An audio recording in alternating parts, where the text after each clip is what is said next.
Assalamualaikum warahmatullahi wabarakatuh. Halo sahabat Bahari, kembali lagi di Saulina Podcast bersama saya Muhammad Fitrah Ramadan yang akan menjadi host di podcast kali ini. Baik, sekarang kita kedatangan narasumber Taruna Politeknik KB Bone yang juga memegang peran penting di kepengurusan Senat. Nah, langsung saja kita sapa Kak Imran Aminullah. Halo Kak Imran, apa kabar Kak? Halo, alhamdulillah baik. Alhamdulillah. Jadi terima kasih banyak Kak sempat hadir di studio ini. Jadi saya ada banyak nih Kak yang saya mau tanyakan kepada Kakak ya. Sekalian juga kita sharing-sharing sama teman-teman yang menonton. Ya. Nah, mungkin kita bisa mulai dari kampus kita. Nah, jadi mungkin bisa di-sharing sebenarnya Politeknik Kelautan dan Perikanan Bone ini kampusnya seperti apa Kak? Apakah berhubung dilihat dari penampilannya ya Kak, menggunakan seragam, terus rapi, apakah seperti di kampus-kampus kayak kedinasan yang lain Kak? Ya. Kampus Politeknik Kelautan dan Perikanan Bone ini merupakan sekolah kedinasan di bawah Kementerian Kelautan dan Perikanan. Sama halnya dengan sekolah kedinasan-kedinasan lain di bawah Kementerian Perhubungan, di bawah Kementerian Dalam Negeri, Kemendagri, ya IPDN, Poltekbang Makassar, PIP Makassar, itu sama semua. Yang membedakan itu adalah prospek lulusannya. Ya. Terus Kak, begini kan kita di sini itu kan boarding school Kak, kita tinggal di asrama Kak. Ya. Nah, jadi itu kegiatan sehari-harinya Kak seperti apa di Poltek sendiri? Ya. Untuk aktivitas sehari-harinya itu penuh dengan yang namanya kedisiplinan. Mulai bangun pagi hingga tidur kembali, tatanan jadwal kegiatan sudah teratur, ya, sudah teratur oleh kampus tersebut. Oh, jadi karena memang kampus kita ini kan menerapkan kayak sistem ketarunaan ya Kak ya? Ya, ketarunaan. Jadi memang kegiatannya itu sudah terjadwal. Ya. Nah, dan berhubung Kak Imran ini juga menjadi pengurus senat Kak ya? Ya. Seperti dilihat dari ban yang di tangan kirinya dan Poltar. Komandan Polisi Taruna. Ya, betul. Nah, jadi mungkin bisa dijelaskan peranan Polisi Taruna itu di kampus sebenarnya apa aja Kak? Ya. Tupoksi dari Polisi Taruna sendiri poin utamanya itu melakukan pengawasan dan menegakkan namanya tata tertib, karena di kampus kita ini banyak sekali aturan-aturan yang wajib dilakukan oleh seluruh taruna. Ya, seperti itu. Ya, jadi yang mungkin fokus Poltar itu di taruna itu apa Kak? Misalnya kan Polisi Taruna setahu saya Kak, ini untuk mendisiplinkan taruna. Ya. Nah, itu dalam aspek-aspek apa aja Kak yang disiplinkan? Ya. Orang masuk kan pasti belum mempunyai kepribadian yang bisa dibilang bagus lah. Iya.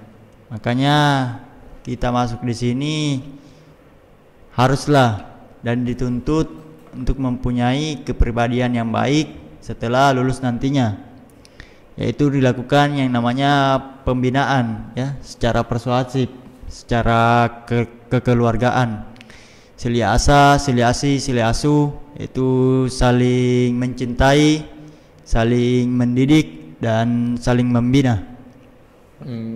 Terus Kak, misalnya ini Kak, dalam kegiatan itu kan full kegiatan. Ya. Nah, mulai dari bangun pagi kita dikasih bangun sampai tidur kembali itu kan diatur Kak.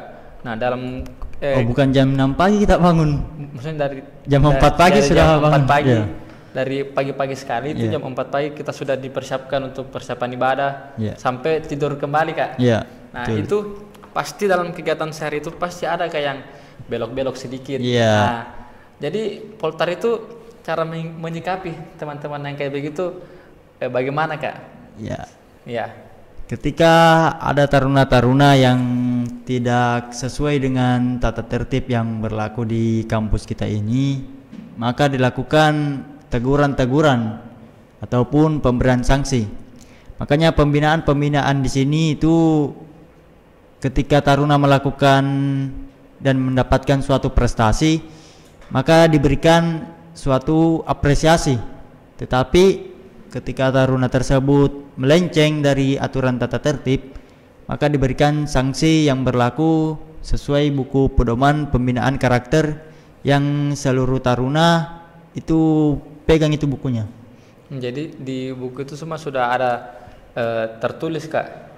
Bukunya di bawah tidak? Bukunya di bawah tidak? Oh, ada bukunya di sini. Oh. Kecil kan?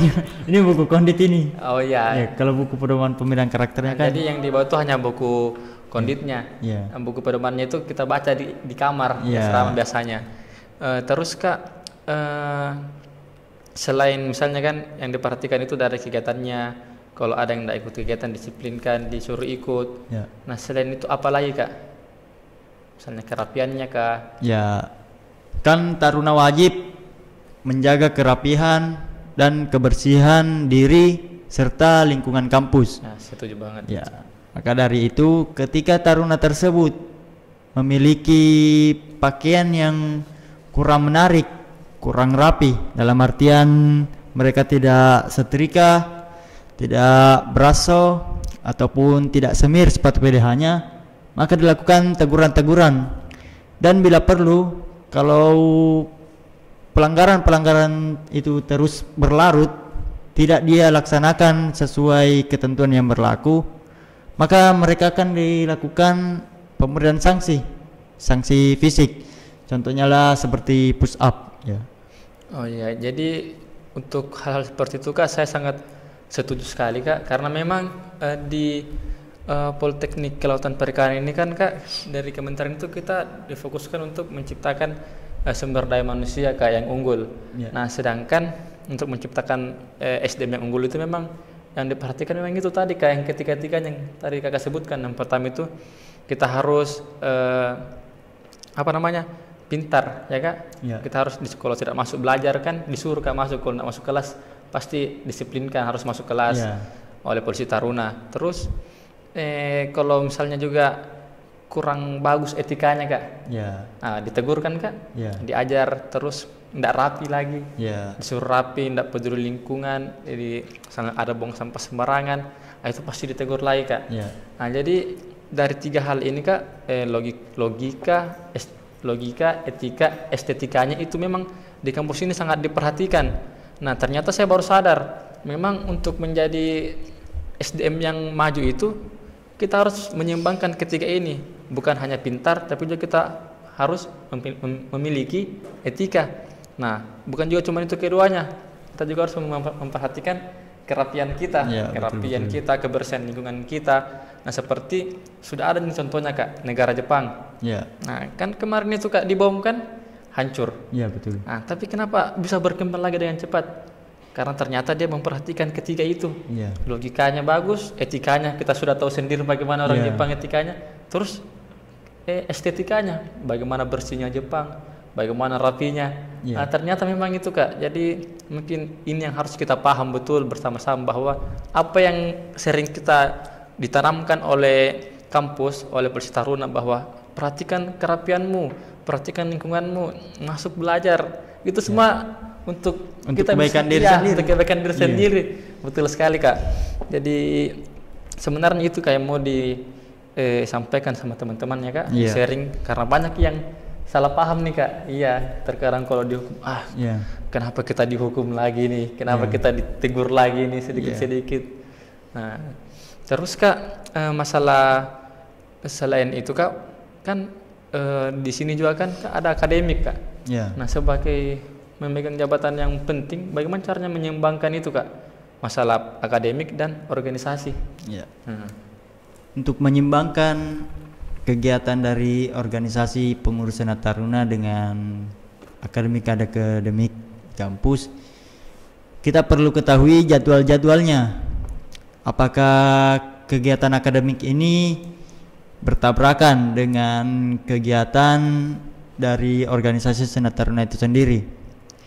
Biasanya kalau misalnya ada pengamanan event-event kampus, baik dari pihak Taruna maupun dari Sivitas Akademik, saya itu biasa tidak melaksanakan tugas tersebut dari organisasi, tetapi saya lebih mementingkan akademik. Tetapi saya mementingkan akademik, tetap melapor kepada pembina yang mengurus dari organisasi Senat Taruna ini. Iya. Gimana rasanya Kak melalui itu semua?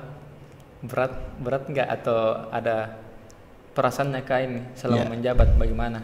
Namanya juga menjabat suatu jabatan, pastilah kita lebih kerja ekstra, di mana tugas-tugas dari organisasi kita jalankan dan kewajiban kita juga sebagai Taruna di akademik kita juga pentingkan, kita juga jalankan, harus jalan seiring seirama. Iya.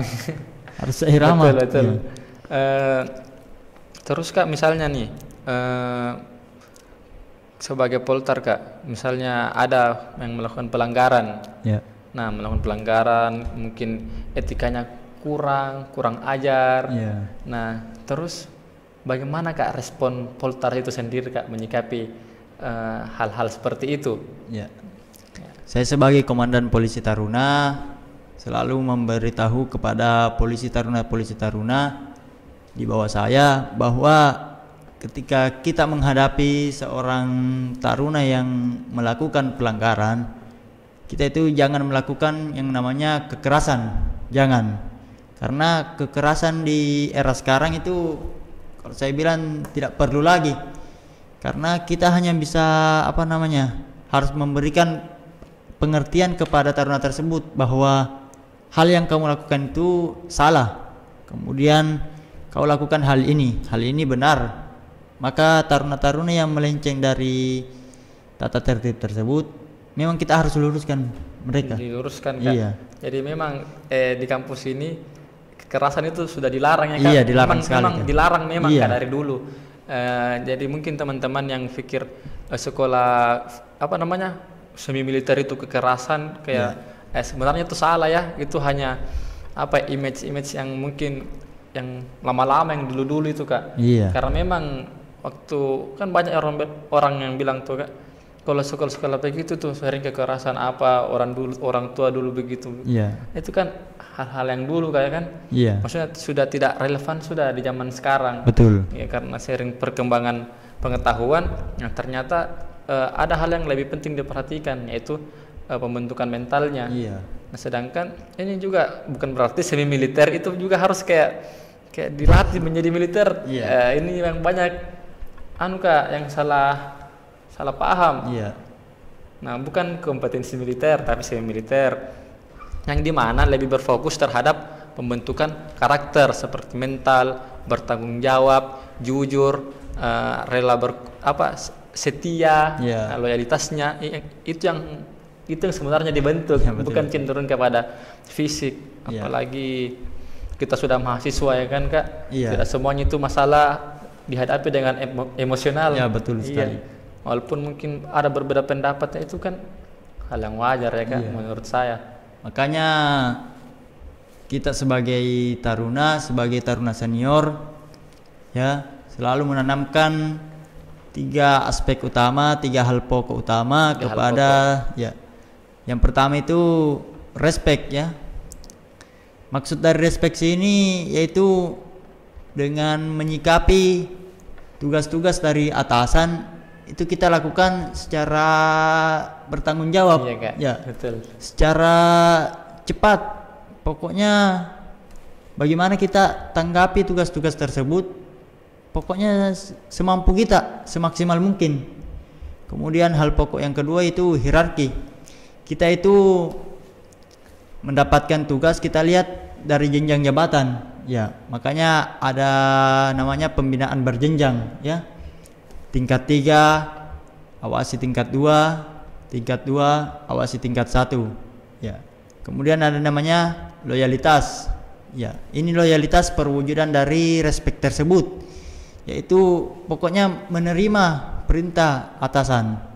Ya, apapun itu, yang penting selama perintah tersebut hal yang baik, tidak melenceng dari aturan dan tata tertib, kita pokoknya harus siap laksanakan. Jadi itu ya Kak, jadi ada namanya hierarki. Apa tadi pertama? Ini Respect. yang dibahas-bahas sekarang kan anak ini kan Oh, tiga hal iya. pokok. Iya. Karena kemarin malam itu kalau tidak salah itu yang disampaikan ya Kak. Iya. Udah seram itu banyak. Ingat ya 3 hal pokok. Iya. Nah, jadi ini sudah dijelaskan ya maksudnya 3 hal pokok teman-teman. Yang pertama tadi itu apa tadi? Respect. Iya. Penghormatan ya Kak. Ya, maksudnya kita apa namanya? Contoh kecilnya ketika kita dipanggil itu jangan berjalan, Ya. tapi harus lari. Ya, Itu bentuk respectnya kali. Iya.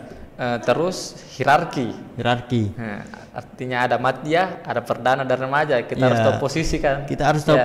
posisi kita sebagai remaja, ya udah tunggu perintah. Ya. Ya. Ketika disuruh yang ini udah siap laksanakan. Madya, Ya, madya kan ada atasannya lagi dari perdana. Perdana biasa mengkonsep kira-kira kegiatan apa yang ini kampus. Contohlah pembersihan yang mana lagi ini. Nanti madya memberitahukan kepada taruhan remaja bahwa hal-hal ini yang kalian kerjakan lagi. Makanya madya itu sebenarnya tingkat tingkat stresnya tinggi juga. yang Karena- paling dilema. Iya, paling dilema. Karena sekarang saya ada di posisi itu Kak, Iya. madya, yang di mana itu memang kita bahasa bingung Kak ya. Iya. Terkadang kita memberi masukan terhadap remaja. Iya. Kita juga biasa langsung dihantam juga, misalnya diberi lagi masukan sama yang di atas. Iya. Bahasa juga ada perbedaan di situ Kak. Iya. Ya, perbedaan mungkin pendapat apa dan segala macam ya. Jadi bahasa kita terkadang, wih, sebenarnya apa yang harus dilakukan ini? Iya. Kayak serba salah juga tuh Kak. Kayak begitu. Tapi misalnya Kak, tadi kembali dulu yang di remaja. Karena baru-baru kan masih ada rasa-rasa remaja di kemarin. Iya. Remaja itu ya ikut saja perintah, ikut saja aturan, maksudnya ikut saja apa? Perintah atasan. Perintah senior. Iya. Ya kan? Misalnya Kak, ada remaja kita yang mengeluarkan kayak pendapatnya begitu atau masukannya. Nah, sebagai senior itu apakah tetap kita harus suruh dia tetap ikuti atau bagaimana? Ya, tergantung. Yang namanya perintah kan, kita kan sebagai senior harus tahu posisi. Ini hal baik, kamu kerjakan yang ini. Kalau hal jaya, jangan suruh junior. Nah, misalnya ada orang oknum Kak, Iya. senior yang menyuruh adiknya hal-hal yang tidak jelas. Ya, Nah, bagaimana itu Kak? Apakah kita sebagai junior ini tetap harus mengikutinya atau ini juga dilemanya jadi junior Kak? Ya. Diikuti. Salah, enggak diikuti. Masih junior Ya. Ki. Jadi bagaimana itu? Sebenarnya bagaimana cara menyingkapinya sebagai junior Kak jika ada hal-hal yang kayak seperti itu Kak dari oknum? ya usahakan perintah tersebut ya ditolak. Bagaimana kalau seniornya tersinggung, marah? Ya, kita didiskusikan lebih lanjut lagi. Iya betul Ya. sekali Kak. Karena sebagai senior ya Kak, sekarang saya sudah rasa semua itu Kak. Perbedaan pendapat sama junior apa segala macam. Dan waktu remaja juga saya sering memberikan kayak perbedaan pendapat begitu Kak. Masukan yang mungkin bertolak belakang dengan senior. Tapi alhamdulillah saya berhasil lalui dan itu saya jadikan pelajaran sekarang menjadi madya. Dan saya bisa lebih bersikap lebih Kak, lebih baik lagi. Saya lebih bisa mendengarkan misalnya ada adik-adik kan yang dikasih perintah tapi dia kayak banyak alasannya. Ya, banyak alasannya. Nah, jadi saya sudah mulai paham Ya. ini tidak bisa disikapi secara emosional langsung Ya. ini. Kita perlu dengarkan dulu. Terus kita kasih pemahaman. Ya. Karena aturan-aturan di kampus memang kan sudah jelas. Ya. Kita sudah dibagikan bukunya. Ya. Sudah ada semua situ tertulis larangan-larangan. Ya. Tapi itu hanya sekedar tahu. Belum lagi paham. Nah kan Kak? Ya. Jadi kan ada tingkatan-tingkatannya itu. Ya. Taksonomi belum namanya. Ya. Jadi ada orang yang tahu tapi belum paham. Ada juga orang yang sudah paham tapi belum bisa mengaplikasikan. Nah, jadi ketika ini hierarki juga ini Kak, hierarki pengetahuan. Nah, jadi kita tidak bisa menyalahkan orang yang dia sudah tahu aturan, maksudnya menyalahkan penuhnya Kak, tapi dia tidak paham. Ya. Nah, di sini tugas kita senior yang paham, memberi Iya, paham mereka. memberikan pemahaman. Iya, makanya saya biasa menanyakan, memberi sharing-sharing sama teman saya bahwa kalau ada senior yang kasih kita kayak masukan apa, jangan dianggap kayak ceramah-ceramah, Iya, maksudnya betul. anggaplah ini sebagai pemahaman untuk kita yang masih belum paham. Iya. Nah, ada juga Kak orang yang bilang ini pintar saja bicara, tidak bisa mengaplikasikan. Iya. Nah, jangan juga langsung begitu, karena belum tentu yang paham itu bisa mengaplikasikan, kan sisa diberi lagi cara Kak, bilang begini caranya mengaplikasikan. Banyak orang yang perlu memang sangat bagus sekali di sharing ini Kak, supaya kita bisa saling memahami bahwa tidak semua pemahaman orang itu sampai. Makanya sering ada pemahaman dari senior. Nah, kayak begitu Kak. Makanya kewajiban sebagai taruna, contohlah ada kegiatan yang namanya pembersihan area kampus. Memang sudah tercantum di dalam buku pedoman pembinaan karakter, taruna wajib menjaga kebersihan diri dan lingkungan kampus sekitar. Ya. Ketika lingkungan kampus kita bersih, sekitar kita bersih, yang diuntungkan siapa? Bukan senior yang diuntungkan, tetapi kita semua. Betul, karena nyaman di kampus. Karena nyaman di kampus, bersih. Ya, betul. Orang tua datang, bangga juga lihat. Bangga juga. Ya. Ternyata keren sekali kampusnya anak saya ini. Kampus ini sangat bersih. Siapa yang bersihkan? Ya kita semua kan. Artinya kita kompak. Ya, kita kompak. Kompak aja semua ini tarunanya. Iya.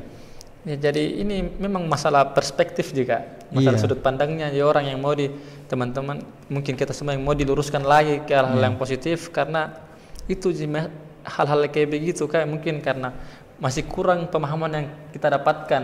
Nah, makanya inilah pentingnya kita sharing-sharing sekarang, supaya kita bisa sama-sama saling paham alasan-alasan kenapa kita mendapatkan kayak hal-hal seperti itu.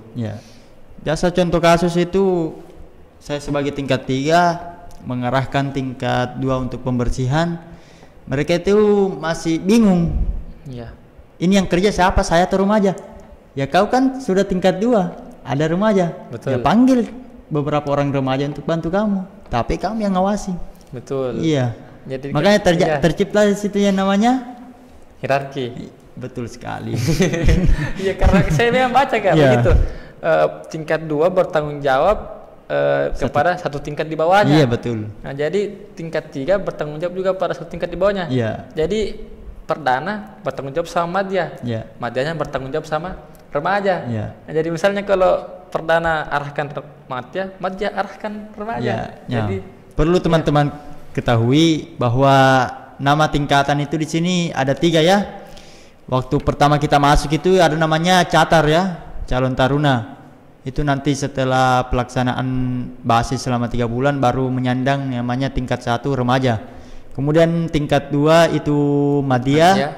Kemudian tingkat 3 seperti saya sekarang namanya perdana. Betul. Jadi madya itu proses remaja. Remaja itu proses pembentukan karakter kita.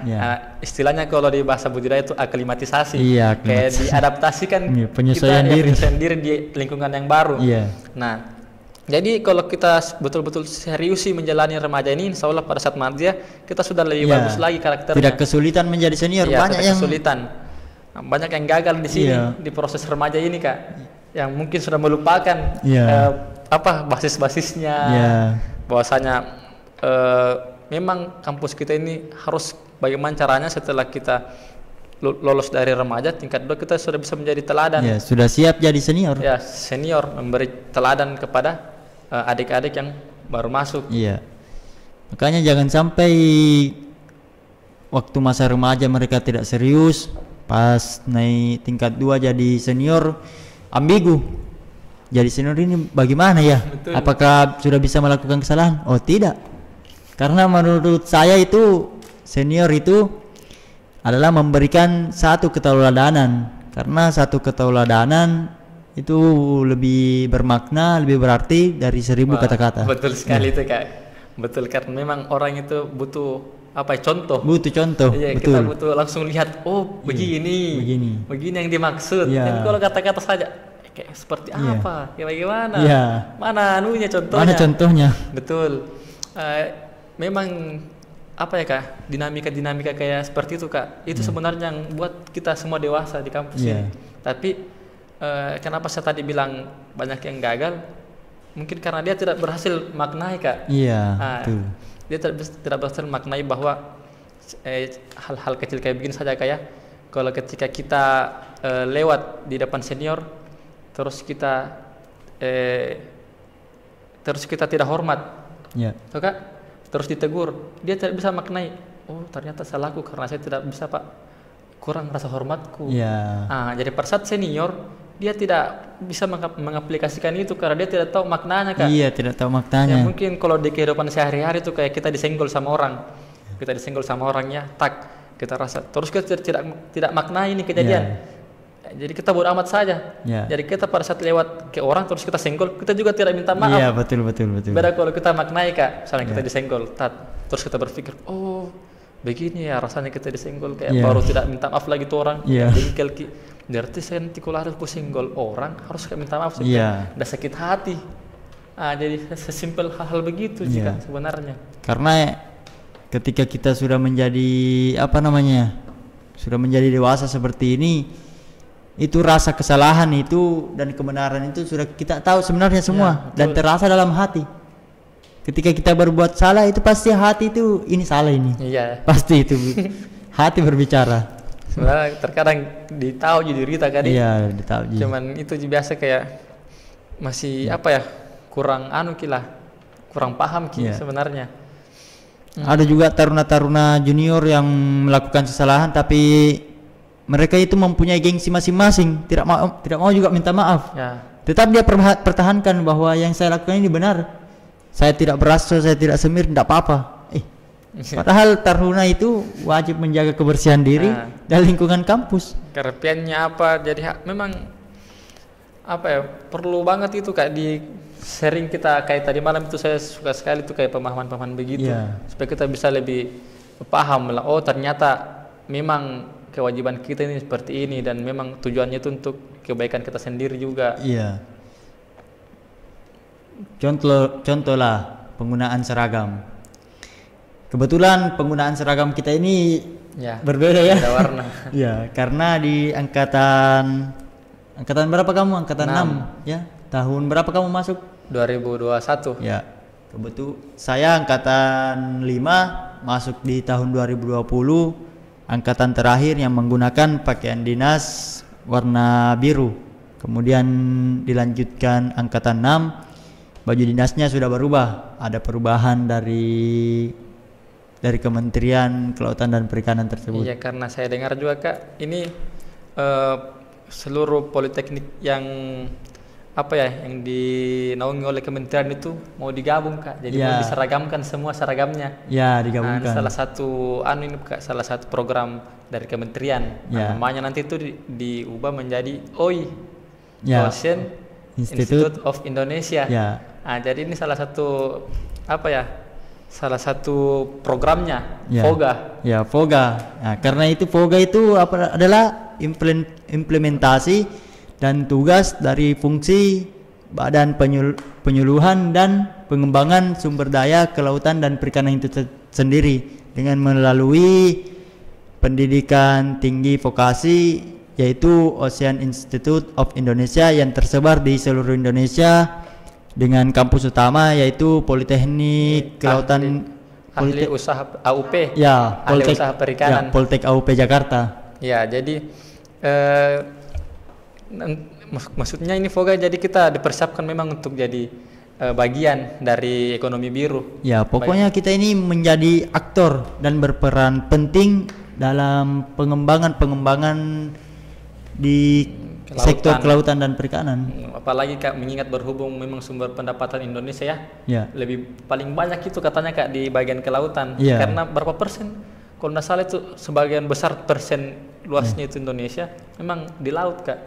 Jadi memang kita memang betul-betul mau mengembangkan ini sumber daya manusianya di bagian perikanan supaya kita bisa menjadi generasi emas di tahun 2045. Ya, betul Insya Allah sekali, kita Bos. bisa. Jadi memang ini salah satu prospeknya perikanan. Jadi mungkin ada yang bertanya-tanya nanti tuh Kak. Nah, ini salah satu gambaran umumnya saja. Nah, terus mungkin kita bisa kembali Kak di sistem pendidikan vokasi ini sendiri. Ya. Nah, selain itu kan kalau kita di budidaya ini Kak, nah ada namanya juga praktik-praktik luar kampus. Ya. Nah, di waktu Kakak praktek itu PKL bagaimana Kak susun prakteknya? Kan kalau saya itu ada namanya PPKMP. Ya. Nah, tapi katanya Kak beda. Kalau Kak Imran lain. Nah, saya itu mulai dari PPKMP, PLK, itu PLK saya praktik di luar kampus, di kampus luarnya Poltek. Nah, di Maros, di situ ada Smart Fisheries Village-nya juga. Tapi di sektor UPT ada di balai budidaya air payau di sana. Ya. Nah, terus saya baru sampai di PKL 1. Ya. Nah, di situ PKL 1 saya ditempatkan di Sidrap. Nah, komoditi pemenihan ikan mas. Iya. Kemarin saya ambil. Nah, kalau Cameron sendiri praktek-prakteknya apa-apa saja Kak sampai di tingkat 3 ini? Ya. Yang pertama saya sudah lalui praktek dari kerjasama Kabupaten Parigi Motong dengan pihak Politeknik Kelautan dan Perikanan Bone, kemudian dihubungkan juga dengan kerjasama dengan perusahaan swasta yang memiliki tambak intensif di daerah Kabupaten Parigi Motong. Jadi kemarin di sana itu waktu tingkat remaja ada programnya itu, yang alhamdulillah saya terpilih untuk ke sana juga. Kurang lebih 30 orang dari Taruna Politeknik Kelautan dan Perikanan Bone itu dikirim ke sana dan saya merupakan salah satunya. Dan saya bersyukur sekali dari praktek pertama itu saya sudah kenal udang faname. Makanya mulai dari remaja saya sudah tanamkan kepada diri saya bahwa saya ingin mendalami komoditi dari udang faname tersebut. Maka saya implementasikan di kerja praktik akhir di tingkat 3 perdana. Saya ambil judul KPA tentang pembesaran udang faname tepatnya di Provinsi Sulawesi Tengah, Kabupaten Parigi Motong. Jadi KPA KMRD itu kembali lagi ke praktik pertamanya, di situ lagi lokasinya Kak atau beda? Satu perusahaan tapi beda lokasi. Oh, beda lokasi. Ya. Bagaimana di sana Kak anunya? Suasananya Kak selama praktik KPA? Ya. Bisa di sharing kan, karena ini masih mati, ini belum pernah rasa itu KPA. Untuk suasana di sana itu kalau kita kaitkan dengan ketarunaan, Ya. itu sangat bagus sekali. Makanya saya pesankan kepada taruna-taruna sekalian bahwa pentingnya kalian itu tertib dalam kegiatan aktivitas taruna yang ada di kampus. Mengapa demikian? Karena pekerjaan kita kalau di bidang perikanan itu berbeda dengan pekerjaan lainnya. Kita ini bekerja dengan namanya makhluk hidup. Makhluk hidup itu pasti butuh namanya makanan, ya. Nah, butuh makanan, makanya kita tidak bisa kita yang tentukan bilang jam sekian. Udang yang juga mau makan itu. Jadi kan harus kita intens awasi kayaknya. Iya, harus kita mengawasi. Makanya harus tepat waktu. Makanya di kampus kita diajarkan juga disiplin waktu. Oh iya, jadi itu hubungannya ternyata Kak. Ya. Dari untuk hubungan pekerjaan nanti ke depannya juga Ya. ternyata memang perlu dibiasakan disiplin kayak. Ya. Ya, terus sudah selesai KPA dan Cameron juga sudah selesai apa namanya? Ujian akhir itu apa namanya Ya, Kak? ujian komprehensif. Oh, komprehensif. Ya. Nah, bagaimana Kak atau ujian komprehensif itu Kak? Iya. Apa itu Kak? Bisa mungkin dijelaskan sama teman-teman Ya. karena yang masih kita ini belum lalu itu Kak. Sebenarnya apa itu Kak? Nah, Ujian komprehensif itu adalah ujian yang dimana pertanyaan-pertanyaan dari dosen, ya, perlu diketahui bahwa penguji kita itu ada 4 di dalam. Ada 4. Yang awal mulanya 2 dosen pembimbing menjadi dosen penguji. Dari penguji semua langsung. Ya, jadi langsung jadi penguji semua 4 orang. Tapi alhamdulillah lancar kayak. Alhamdulillah ya, Jadi lancar. sisa menunggu wisuda ini. Sisa menunggu wisuda. Alhamdulillah. Alhamdulillah gelar sudah Sudah ada. sudah ada. Ya. Semoga wisudanya lancar juga Ya. nanti Kak. Amin. Dan semoga juga ke depannya selalu diberikan kemudahan. Ya. Amin. Terima kasih Kak Imran atas sharing-sharingnya. Ya. Mungkin Kak sampai sini ada tidak Kak yang mau disampaikan kepada taruna Kak yang selama ini Kakak bimbing, bina sebagai komandan polisi taruna Kak? Ada tidak yang mau disampaikan atau harapan-harapannya Kak? Ya. Untuk harapan-harapan saya kepada taruna-taruna sekalian, tetaplah mengikuti tata tertib dan aturan kampus ini agar terciptalah suasana yang harmonis antar aktivitas akademika, ya, antar taruna senior, taruna junior, tercipta jalinan harmonis, ya. Karena kalau kalian tertib terus mengikuti kegiatan-kegiatan di kampus ini dengan tertib, maka dampaknya itu di diri kalian masing-masing semua yang dapatkan, bukan kepada taruna senior yang mengarahkan, ya, bukan, tetapi yang dapat dampak baiknya itu diri kalian sendiri. Wah, betul. Terima kasih Kemran atas Kalau Fitra Kalau sendiri saya- kan sudah punya junior juga di iya. rumah ya kan, pesan-pesannya. Oke, baik. Kalau saya sendiri ya Kak, mungkin pesan saya kepada adik-adik remaja,